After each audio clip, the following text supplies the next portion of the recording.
What's up, sons? It's Blind Run with Son of a Tech once again, and today I had an interview with the core developer of ERGO, and he goes by Kushti, and it was enlightening as far as perspective on why they made the shift to non-pool resistant, as well as some thoughts on Ethereum moving to proof of stake. Hope you enjoyed the interview. If you enjoyed this kind of content, be sure to leave a like, comment, and subscribe. And before we get into it, here's a word from our sponsor. Today's sponsor is Skillshare. Skillshare is an online learning community for creatives where millions come together to take the next step in their creative journey. Skillshare offers thousands of inspiring classes for creatives and curious people alike on topics including illustration, design, photography, video, freelancing, and even cryptocurrency. As a content creator and cryptocurrency enthusiast, Skillshare offers me the tools to sharpen my videography skills with classes like Video on a Budget, Prepare for Your Shoot Without Breaking the Bank, and Accounting 101, Accounting Rules for Crypto and Bitcoin. It's curated specifically for learning, meaning there are no ads and they're always launching new premium classes so you can stay focused and follow wherever your creativity takes you. And it's less than $10 a month with an annual subscription. The first 1,000 of my subscribers to click the link in the description will get a free premium trial so you can explore your creativity. Welcome back, everybody. It's Blind Run with Son of a Tech once again, and joining me today is Alexander, also known as Kushti, who is a core developer for ERGO. And we're going to basically do a deep dive and have him tell us a little bit about what ERGO is, kind of where the idea came from, and its integration, of course, with Cardano, as well as talking about, what's going to happen when ETH moves proof of stake, I think, here at this point, and what the expectations are there as far as network difficulty for ERGO and that sort of thing. So how are you today? My pleasure to be here. I'm quite good today. So it's a little bit late here, but I'm still full of energy. So let's proceed. Well, thanks for joining me. Can you give me the rundown on what is ERGO, where'd you get the idea for it, and what your plans are for it in the future? All right, so it's quite old story actually. We started to work on ergo design back in 2016. We did study a lot of papers from around to found some sound design. After all, we made some papers also.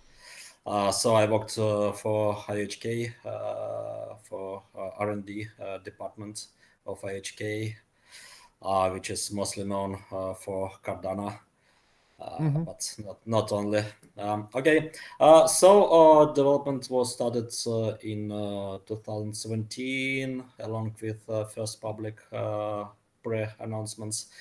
So we had few test nets. So the first mainnet was launched on July 1st, 2019, and so today, to tomorrow in your time zone, it will be the second ergoversary, right? So 2 years of the mainnet, and things are going quite well. Let's now go deeper into the basic ideas and the first principles. Yeah, so can you give me could you give me a rundown on the consensus mechanism? Because it's ASIC resistant, right? And initially it was pool resistant, is that correct?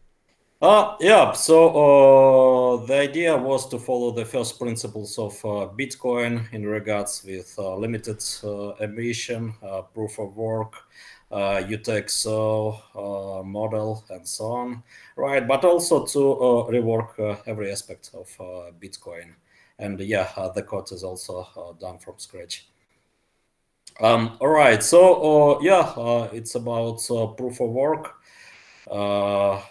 It's ASIC resistant, it was pool resistant also, but we realized after some time of the mainnet existence that pull resistant proof of work is not so good for small miners, right? So Right. the network was dominated by a few large firms with optimized private software and so on. So, we are against hard forks in general, like Bitcoin developers.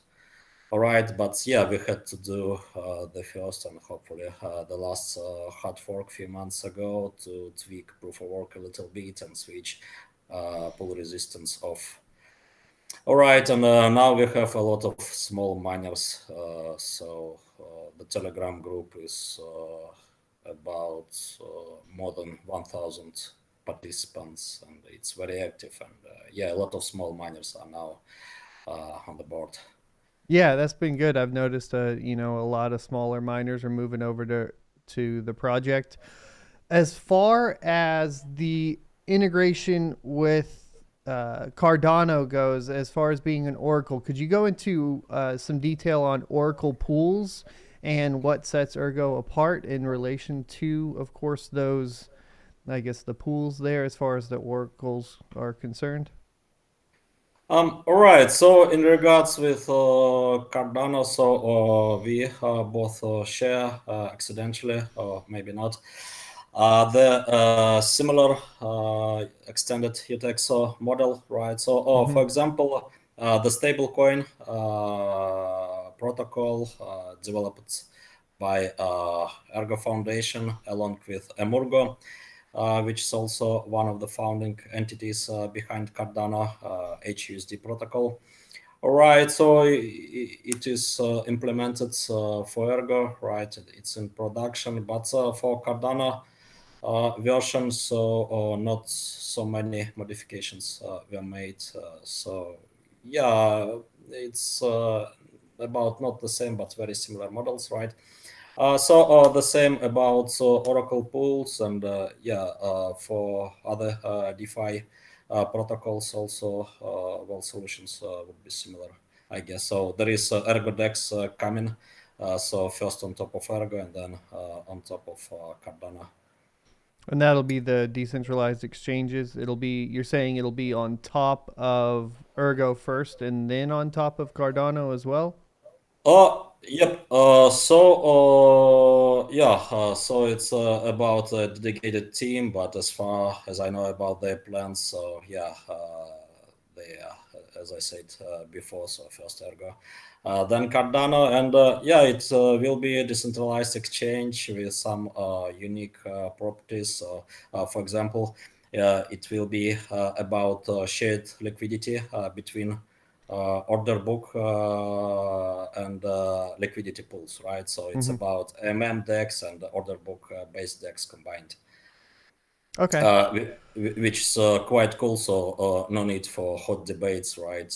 Which kind of DEX is better if you can share liquidity between both.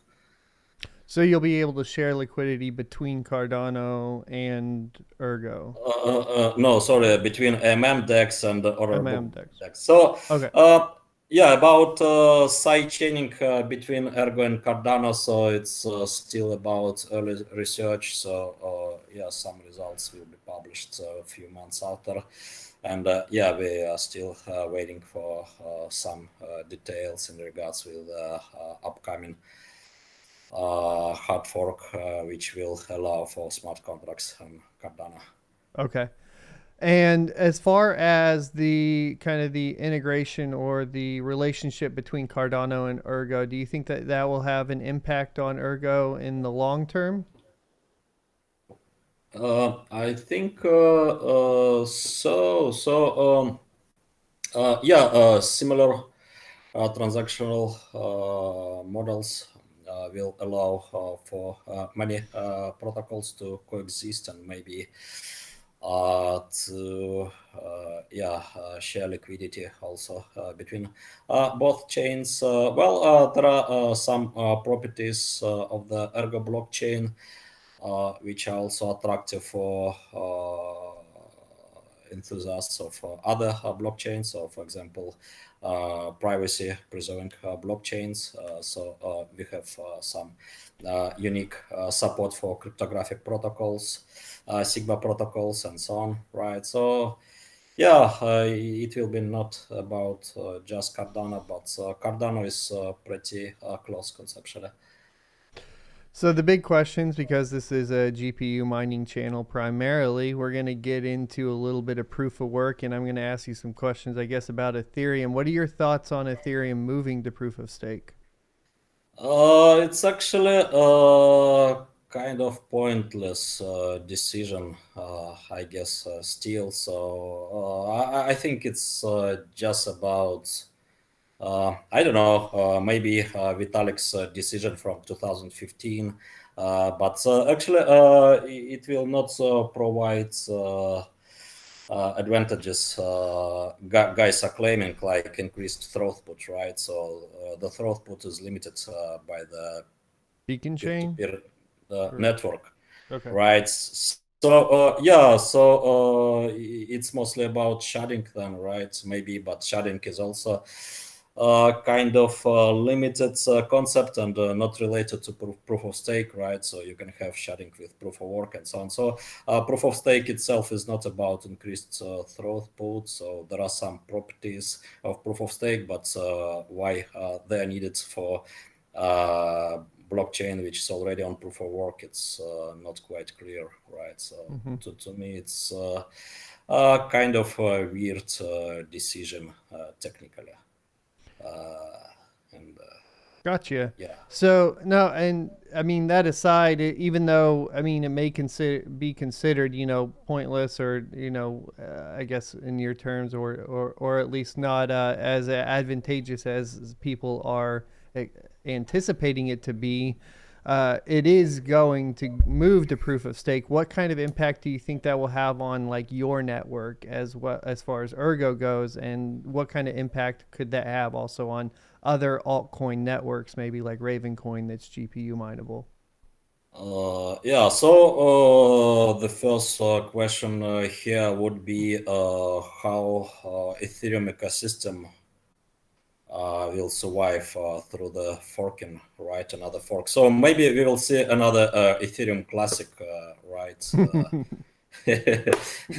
And yeah, it's quite hard to predict how miners will act, right, in the presence of the hard fork throwing them away. But yeah, I guess a lot of GPU miners will switch to other chains like Ravencoin and Ergo. But honestly, I don't understand well in the long term how Ravencoin could be competitive to Ergo, because Ravencoin is just Bitcoin with tokens, right? And Ergo is about Bitcoin with tokens and contracts and so on, right? So yeah, I think the future will be bright for Ergo in regards with GPU miners switching. Would you be worried about the difficulty spiking too high on Ergo during that transition? Hard to predict. So it depends how Ethereum will switch over, right? So if the switch will be gradual, so maybe, well, difficulty spikes would be not so critical, right, for the network. So I don't really know, and I guess most of Ethereum developers also don't quite know still how things will work in practice. So let's see. But yeah, we already had difficulty grown from 2 or 3 terahash a second, I mean, hash rate to like 20, right? So, well, I don't see any problems with rise to 100 or 200. Right. So I guess then for miners, as far as the ASIC resistance goes, to switch on pool mining, you had to do a hard fork. In the case that there was an ASIC developed for Autolicos or your current algorithm, which is I think in revision 2, correct? Yep. Would a hard fork be required to remedy that? And then would you actually be intend on switching algorithms to prevent ASICs onto the network, or would you let ASICs onto the network at that point? Hard to say actually. So I don't like to make any decisions like that. So for the switch from the first revision of Autolycus to the second one. So we had discussions in the community for many months, maybe almost 1 year. Right. So yeah, it was a collective decision after all. So yeah. So in the presence of ASICs, I guess we will have a new round of discussions. Well, in some aspects, ASICs are actually not so bad, right, or even good. For example, for Bitcoin, they're not so bad, I guess. If you have some competition, right, among ASIC manufacturers. Yeah, for smaller cryptocurrencies, that would be a problem. So yeah, a lot of choices to discuss here, right? Right. So, in regard to Bitcoin, that's actually interesting. Do you think there's been I guess, from public perception of ASICs, do you think that shifted now that China has banned cryptocurrency mining and decentralization has been furthered, by spreading out those miners across the globe as opposed to being focused in China? Yeah, so in the long term, it would be good to have more decentralized mining, right? But yeah, there is also force which is centralizing mining, which is cost of electricity, right? Yeah. Not so much cheap electricity around the globe. And yeah, so in regards with the recent shift of mining power from China to other places, so it seems GPUs would be better, right? So they are retargeting in a more flexible way. Cool. Well, I don't want to take up your entire evening, so I'll try to wrap it up here. And I just wanted to congratulate you guys on the 2 years, I guess, coming up tomorrow. And then, as far as future plans, is there anything in the pipeline that you want to let the community know about or be aware of? Anything exciting coming up? Yep. We are having a few videos coming out on the second anniversary, including the updated roadmap for 2021 and some exchange listings, pre-announcements, and so on. So yeah, please stay tuned. We'll share some exciting news just tomorrow, basically. Cool. Well, tomorrow I'll get that information from you guys, and for everybody watching, I will put that in the description below so that you guys can go check out all of those new exciting things, including exchange listings. Is that what you said? Some additional ones. Yep. Cool. Cool. Yep. Awesome. Exciting stuff, man. Well, thanks for coming on, and thanks for giving me a chance to speak with you. And I will see the chat or see the viewers. I'll see you guys next Tuesday. If you enjoyed this content, you can watch more by clicking this playlist up here or go ahead and subscribe.